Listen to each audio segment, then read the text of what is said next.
ನಾರಿ ಶಕ್ತಿ ವೇದಿಕೆಯಿಂದ ಇಂದು ಆಯೋಜನೆಗೊಂಡಿರ್ತಕ್ಕಂಥ ನಾರಿ ಶಕ್ತಿ ವಂದನ ಅಧಿನಿಯಂ ದೇಶದ ಹೆಮ್ಮೆಯ ಪ್ರಧಾನಮಂತ್ರಿ ನರೇಂದ್ರ ಮೋದಿಜಿಯವರು ದೇಶದ ಮಹಿಳೆಯರಿಗೆ ಲೋಕಸಭೆ ಮತ್ತು ವಿಧಾನಸಭೆಯಲ್ಲಿ 33% ಒಂದು ರಿಸರ್ವೇಶನ್ ಅನ್ನು ಕೊಡ್ತಾ ಇರ್ತಕ್ಕಂಥ ಶುಭ ಗಳಿಗೆನಲ್ಲಿ ವೇದಿಕೆ ಮೇಲೆ ಆಸೀನರಾಗಿರ್ತಕ್ಕಂಥ ಕೇಂದ್ರದ ಸಚಿವರು ಕುಮಾರಿ ಶೋಭಾ ಕರಂದ್ಲಾಜೆರವರೇ, ಡಾಕ್ಟರ್ ಸುಶೀಲಮ್ನವರೇ, ಡಾಕ್ಟರ್ ವಿಜಯಲಕ್ಷ್ಮಿ ದೇಶಮನೆಜಿಯವರೇ, ಶ್ರೀಮತಿ ಅಶ್ವಿನಿ ನಾಚಪ್ಪನವರೇ, ಶ್ರೀಮತಿ ಮಾಳವಿಕಾ ಅವಿನಾಶ್ ರವರೇ, ಕುಮಾರಿ ಮಂಜುಳಾ ಅವರೇ, ಡಾಕ್ಟರ್ ಕವಿತಾರವರೇ, ಶ್ರೀಮತಿ ಶ್ವೇತಾ ರವೀಂದ್ರನಾಥ್ ಅವರೇ, ವೇದಿಕೆ ಮುಂಭಾಗದಲ್ಲಿ ಆಸೀನರಾಗಿರ್ತಕ್ಕಂಥ ಎಲ್ಲ ಶ್ರದ್ಧೆಯ ತಾಯಂದಿರೇ, ಸಹೋದರಿಯರೇ, ಆತ್ಮೀಯ ಪತ್ರಿಕಾ ಹಾಗೂ ಮಾಧ್ಯಮದ ಸ್ನೇಹಿತರೆ,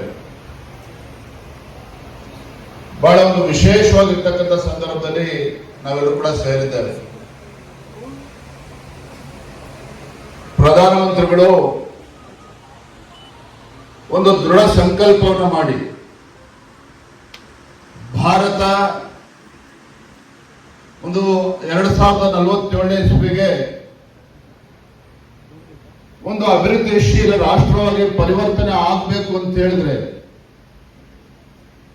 ಈ ದೇಶದಲ್ಲಿರ್ತಕ್ಕಂಥ 50%ಕ್ಕೂ ಹೆಚ್ಚು ಇರ್ತಕ್ಕಂಥ ಮಹಿಳೆಯರಿಗೂ ಕೂಡ ಒಂದು ಸಾಮಾಜಿಕ ನ್ಯಾಯವನ್ನ ಕೊಡಬೇಕು. ಈ ದೇಶದ ಮಹಿಳೆಯರಿಗೂ ಸಹ ಒಂದು ರಾಜಕೀಯ ಪ್ರಾಧಾನ್ಯತೆ ನೀಡಬೇಕು ಅನ್ನೋ ಒಂದು ಸದುದ್ದೇಶ ಇಟ್ಕೊಂಡು ತಮ್ಮೆಲ್ಲರ ಬಹುದಿನಗಳ ಕನಸು ಅಥವಾ ದಶಕಗಳ ಕನಸು ಅಂತ ಹೇಳಿದ್ರು ಕೂಡ ತಪ್ಪಾಗಲಾರದು. ಲೋಕಸಭೆ ಮತ್ತು ವಿಧಾನಸಭೆಯಲ್ಲಿ 33% ಅಷ್ಟೊಂದು ರಿಸರ್ವೇಶನ್ ಅನ್ನ ಕೊಡ್ತಕ್ಕಂಥ ಒಂದು ಐತಿಹಾಸಿಕ ಕ್ಷಣಕ್ಕೆ ನಾವೆಲ್ಲರೂ ಕೂಡ ಕಾತರದಿಂದ ನಾವೆಲ್ಲರೂ ಕೂಡ ಎದುರು ನೋಡ್ತಾ ಇದ್ದೇವೆ. ನಾನು ಪ್ರಧಾನಮಂತ್ರಿ ನರೇಂದ್ರ ಮೋದಿಜಿಯವರ ಒಂದೆರಡು ವಿಚಾರಗಳನ್ನು ಹೇಳುವ ಮುಂಚಿತವಾಗಿ ಮಾಜಿ ಮುಖ್ಯಮಂತ್ರಿಗಳಾಗಿರುವಂತಹ ಸನ್ಮಾನ್ಯ BS ಯಡಿಯೂರಪ್ಪನವರ 2-3 ವಿಚಾರಗಳನ್ನ ವೇದಿಕೆ ಮೂಲಕ ತಮ್ಮ ಜೊತೆ ಹಂಚಿಕೊಳ್ಳಕ್ಕೆ ಇಚ್ಛೆ ಪಡ್ತೇನೆ. ತಮಗೆಲ್ಲ ಗೊತ್ತಿದೆ, ಒಂದು ಸಂದರ್ಭದಲ್ಲಿ ಇಡೀ ದೇಶದಲ್ಲಿ ಮತ್ತು ಕರ್ನಾಟಕ ರಾಜ್ಯದಲ್ಲೂ ಸಹ ಗ್ರಾಮೀಣ ಭಾಗದಲ್ಲಿ ಹುಟ್ಟಿದಂತ ಹೆಣ್ಣುಮಗು ಶಾಪ ಅಂತೇಳಿ ಒಂದು ಸಂದರ್ಭದಲ್ಲಿ ಆ ಮಗುವನ್ನ ನೋಡ್ತಾ ಇದ್ರು. ಆದ್ರೆ ಬಡವರ ಮನೆಯಲ್ಲಿ ಹುಟ್ಟಿರ್ತಕ್ಕಂಥ ಹೆಣ್ಣು ಮಗುವುದು ಶಾಪ ಅಲ್ಲ, ಅದು ಭಾಗ್ಯಲಕ್ಷ್ಮಿ ಅಂತೇಳಿ ಭಾಗ್ಯಲಕ್ಷ್ಮಿ ಯೋಜನೆಯನ್ನ ತಂದಿರ್ತಕ್ಕಂಥವ್ರು ಸನ್ಮಾನ್ಯ BS ಯಡಿಯೂರಪ್ಪನವರು. ಅಷ್ಟೇ ಅಲ್ಲ, ಗ್ರಾಮೀಣ ಭಾಗದಲ್ಲಿ ವಿದ್ಯಾರ್ಥಿನಿಯರು ಮೂಲಭೂತ ಸೌಕರ್ಯ ಇಲ್ಲದೇನೆ ಶಿಕ್ಷಣದಿಂದ ವಂಚಿತರಾಗ್ತಾ ಇದ್ರು. ಆದ್ರೆ ಹೆಣ್ಣು ಮಕ್ಕಳು ಶಿಕ್ಷಣದಿಂದ ವಂಚಿತರು ಆಗಬಾರ್ದು ಅಂತ ಹೇಳಿ ಬೈಸಿಕಲ್ ಯೋಜನೆಯನ್ನ ತಂದು ಅವರೊಂದು ಸ್ವಾಭಿಮಾನವನ್ನ ತುಂಬತಕ್ಕಂಥ ಕೆಲಸವನ್ನ ಅಂದಿನ ಮುಖ್ಯಮಂತ್ರಿಗಳು ಸನ್ಮಾನ್ಯ BS ಯಡಿಯೂರಪ್ಪನವರು ಮಾಡಿರ್ತಕ್ಕಂಥದ್ದನ್ನು ಕೂಡ ಸಂದರ್ಭ ನೆನಪು ಮಾಡ್ಕೊಳ್ತೇನೆ. ವಿಶೇಷವಾಗಿ ಗ್ರಾಮೀಣ ಭಾಗದಲ್ಲಿರ್ತಕ್ಕಂಥ ಹೆಣ್ಣು ಮಕ್ಕಳು ಒಂದು ಸ್ವಾವಲಂಬಿ ಬದುಕನ್ನ ಕಾಣಬೇಕು ಅಂತ ಹೇಳಿ ಹೈನುಗಾರಿಕೆಗೆ ಪ್ರೋತ್ಸಾಹ ಧನವನ್ನ ಘೋಷಣೆ ಮಾಡಿರ್ತಕ್ಕಂಥದ್ದು ಕೂಡ ಸನ್ಮಾನ್ಯ ಯಡಿಯೂರಪ್ಪನವರು ಅನ್ನೋದನ್ನ ಈ ಸಂದರ್ಭ ಮತ್ತೊಮ್ಮೆ ನೆನಪು ಮಾಡಿಕೊಡ್ತಾ, ನಾನಿವತ್ತು ಪ್ರಧಾನಮಂತ್ರಿಗಳು ನರೇಂದ್ರ ಮೋದಿಜಿಯವರ ಏನು ದೆಹಲಿನಲ್ಲಿ ಟೌನ್ ಹಾಲ್ ಸಾವಿರಾರು ಮಹಿಳೆಯರನ್ನು ದೇಶದ ಮೂಲೆ ಮೂಲೆಗಳಿಂದ ಬಂದಂತ ಮಹಿಳೆಯರು ತಾಯಂದಿರು ವಿವಿಧ ಕ್ಷೇತ್ರದಲ್ಲಿ ಸಾಧನೆ ಮಾಡಿದಂತ ಮಹಿಳೆಯರನ್ನ ಉದ್ದೇಶಿಸಿ ಮಾತನಾಡ್ತಾ ಇದ್ದಂತನ ನಾನು ಕೂಡ ಆಲಿಸ್ತಾ ಇದ್ದೆ. ಕೆಲವು ವಿಚಾರಗಳನ್ನ ಅಶ್ವಿನಿ ನಾಚಪ್ಪನವರು ಕೂಡ ಅದನ್ನು ಉಲ್ಲೇಖ ಮಾಡಿದ್ರು. ಅದು ನಾನೊಬ್ಬ ಭಾರತೀಯ ಜನತಾ ಪಾರ್ಟಿ ಅಧ್ಯಕ್ಷನಾಗಲ್ಲ, ಈ ದೇಶದ ಪ್ರಜೆಯಾಗಿ ನನ್ನ ದೇಶದ ಹೆಮ್ಮೆಯ ಪ್ರಧಾನಮಂತ್ರಿ ನರೇಂದ್ರ ಮೋದಿಜಿಯವರು ಈ ದೇಶದ ನಾರಿ ಶಕ್ತಿಯ ಬಗ್ಗೆ ಇಟ್ಟಿರುವಂತಹ ಒಂದು ಅಚಲವಾಗಿರ್ತಕ್ಕಂಥ ವಿಶ್ವಾಸ ಅವರ ಮಾತುಗಳಲ್ಲಿ ನಮಗೆ ನೋಡೋದಕ್ಕೆ ಸಾಧ್ಯ ಆಗ್ತಾ ಇತ್ತು. ಇವತ್ತು ಈ ದೇಶದ ಮೊದಲ ಪ್ರಜೆ ರಾಷ್ಟ್ರಪತಿಗಳು ದ್ರೌಪದಿ ಮುರ್ಮು ಅವರು. ಇವತ್ತು ದೇಶದ ಮಹಿಳೆ ಕೇವಲ ಅಡುಗೆ ಮನೆಯಲ್ಲಿ ಸೀಮಿತ ಆಗಬಾರದು, ಈ ದೇಶವನ್ನ ಮುನ್ನಡೆಸ್ತಕ್ಕಂಥ ಕೆಲಸವನ್ನು ಕೂಡ ಮಾಡಬೇಕು ಅಂತೇಳಿ ಈ ದೇಶದ ಹಣಕಾಸಿನ ಸಚಿವೆ ನಿರ್ಮಲಾ ಸೀತಾರಾಮನ್ ಅವರು ಒಂದು ದಾಖಲೆ ಬಜೆಟ್ಗಳನ್ನು ಕೂಡ ಮಂಡನೆ ಮಾಡಿರ್ತಕ್ಕಂಥದ್ದು ಕೂಡ ನಾವು ನೋಡ್ತಾ ಇದ್ದೇವೆ. ವೇದಿಕೆ ಮೇಲೆ ಇವತ್ತು ಕುಮಾರಿ ಶೋಭಾ ಕರಂದ್ಲಾಜೆ ಅವರು ಯಾವ ರೀತಿ ಬೇರೆ ಬೇರೆ ಇಲಾಖೆಗಳನ್ನ ಕೊಟ್ಟರೂ ಸಹ ಅದನ್ನ ಸಮರ್ಥವಾಗಿ ಇವತ್ತು ಯಾವ ರೀತಿ ತಮ್ಮ ಇಲಾಖೆಯನ್ನು ನಿರ್ವಹಿಸ್ತಾ ಇದ್ದಾರೆ ಅದನ್ನು ಕೂಡ ತಾವೆಲ್ಲರೂ ಕೂಡ ನೋಡ್ತಾ ಇದ್ದೀರಿ. ಒಟ್ಟಾರೆಯಾಗಿ ಹೇಳೋದಾದ್ರೆ ಏನು ಪ್ರಧಾನಮಂತ್ರಿ ನರೇಂದ್ರ ಮೋದಿಜಿಯವರು ಅವರ ಒಂದು ದೃಢ ಸಂಕಲ್ಪ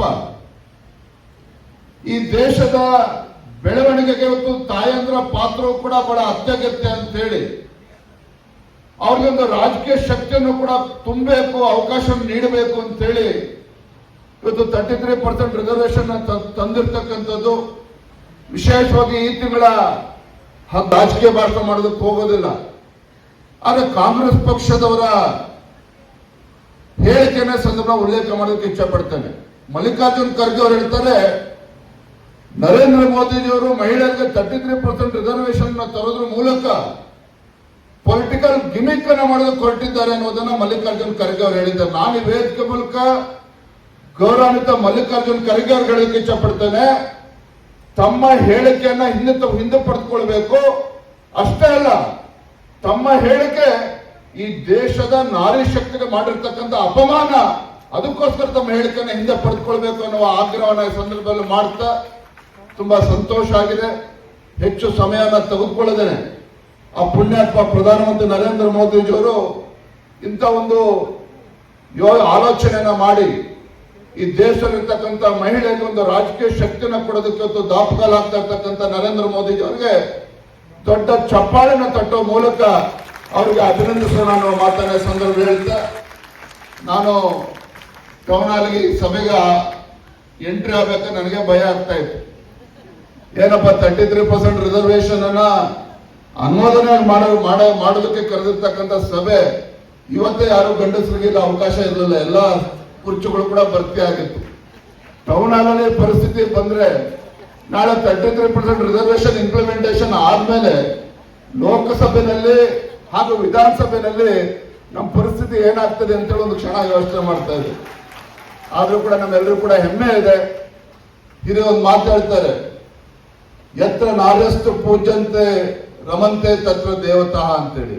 ಯಾವ ಪುಣ್ಯ ನೆಲದ ಮೇಲೆ ಆ ತಾಯಿಯನ್ನ ಗೌರವಿಸ್ತಕ್ಕಂಥ ಕೆಲಸ ಆಗ್ತದೋ ಆ ಭೂಮಿಯ ಮೇಲೆ ದೇವಾದಿ ದೇವತೆಗಳು ಕೂಡ ಬಂದು ನಮ್ಮನ್ನೆಲ್ಲರನ್ನು ಕೂಡ ಸಂತೋಷದಿಂದ ಹರಿಸ್ತಾರೆ ಅನ್ನೋ ಮಾತನ್ನು ನಾವೆಲ್ಲರೂ ಕೂಡ ಕೇಳಿದ್ದೇವೆ. ಹಾಗಾಗಿ ಇಂಥ ಭಾರತ ಭೂಮಿಯ ಮೇಲೆ ಒಂದು ದಿಟ್ಟ ನಾಯಕತ್ವ ನರೇಂದ್ರ ಮೋದಿಜಿ ಅವರ ನೇತೃತ್ವದಲ್ಲಿ ಇವತ್ತೊಂದು ಉತ್ಕೃಷ್ಟವಾಗಿರ್ತಕ್ಕಂಥ ಒಂದು ಐತಿಹಾಸಿಕ ನಿರ್ಣಯವನ್ನ ತೆಗೆದುಕೊಂಡಿರ್ತಕ್ಕಂಥ ಸಂದರ್ಭದಲ್ಲಿ ಅವರು ಕೂಡ ಮತ್ತೊಮ್ಮೆ ಅಭಿನಂದನೆ ಸಲ್ಲಿಸ್ತೇನೆ. ವೇದಿಕೆ ಮೇಲೆ ಇರ್ತಕ್ಕಂಥ ಎಲ್ಲ ಅತಿಥಿ ಗಣ್ಯರಿಗೆ ತಮ್ಮೆಲ್ಲರೂ ಕೂಡ ಶುಭವಾಗಲಿ. ಬರುವಂತ ದಿನಗಳಲ್ಲಿ ಯಾರನ್ನ ಪಾರ್ಲಿಮೆಂಟ್ ಅಲ್ಲಿ ನೋಡ್ತೇವೋ ಯಾರನ್ನ ವಿಧಾನಸಭೆಯಲ್ಲಿ ನೋಡ್ತೇವೋ ಗೊತ್ತಿಲ್ಲ, ಆದ್ರೆ ತಮ್ಮೆಲ್ಲರೂ ಕೂಡ ಒಳ್ಳೇದಾಗಲಿ ಅಂತೇಳಿ ಶುಭವನ್ನು ಹಾರೈಸ್ತಾ, ನನಗೂ ಕೂಡ ಮಾತನಾಡೋದಕ್ಕೆ ಅವಕಾಶ ಮಾಡಿಕೊಟ್ಟಿರ್ತಕ್ಕಂಥ ಏನು ಎಲ್ಲ ಫೋರಂ ಅವರು ಕೂಡ ಈ ಸಂದರ್ಭದಲ್ಲಿ ವಂದಿಸಿ ನನ್ನ ಮಾತಿಗೆ ವಿರಾಮಗಳನ್ನು ಹೇಳ್ತಾ ಇದ್ದೇನೆ. ಜೈ ಹಿಂದ್, ಜೈ ಭಾರತ್.